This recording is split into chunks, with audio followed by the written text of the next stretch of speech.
J'aimais ça, la vitesse, j'aimais ça, prendre des risques, où j'étais assez cascadeur. Et il y a 11 ans et demi, j'ai eu un accident de moto. J'ai pris la courbe de façon beaucoup trop rapide et j'ai dérapé pour faire collision avec le garde-fou qui m'a fracturé la jambe gauche de façon ouverte, très sévère, mais surtout occasionné un traumatisme crânien très sévère.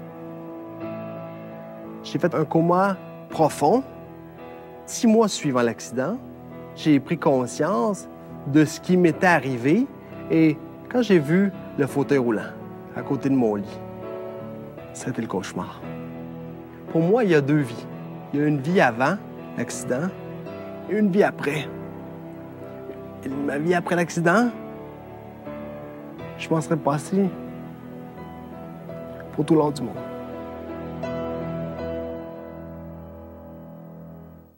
Le 5 novembre 2005, au matin, j'étais au volant de ma voiture en état d'ébriété, avec 4 personnes à mon bord. J'étais allé à grande vitesse. Personne n'était attaché.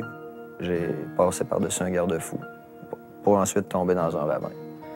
Ensuite, on est resté 4 heures pris dans la voiture. J'ai eu un traumatisme crânien sévère. Je me suis cassé 3 os dans la région de la joue et je me suis cassé le gros os de la hanche. Juste à voir l'état de la voiture, personne ne pourrait croire qu'il y a des survivants là-dedans.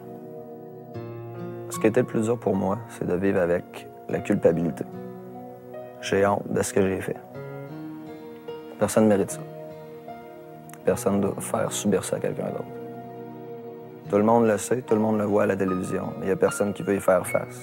On prend une bière au volant, 2, 3 bières, on se sent toujours loin de ça. Sauf quand ça nous arrive. J'ai fait un face-à-face sur la route 105. Mon frère était au volant de la voiture, mon fils était passager et moi aussi j'étais passager. Moi, je parlais avec mon fils Yann, puis je me suis retourné, un jeune s'en venait à 140 km/h. Il nous a rentré en pleine face. Puis on s'est fait frapper durement. J'ai fait un traumatisme crânien. J'ai toute la jambe arrachée. Mon fils, dans l'accident, a eu un traumatisme crânien sévère. Mon frère, lui, est mort sur le coup. Je me souviens que j'avais mon frère dans mes bras. Je criais.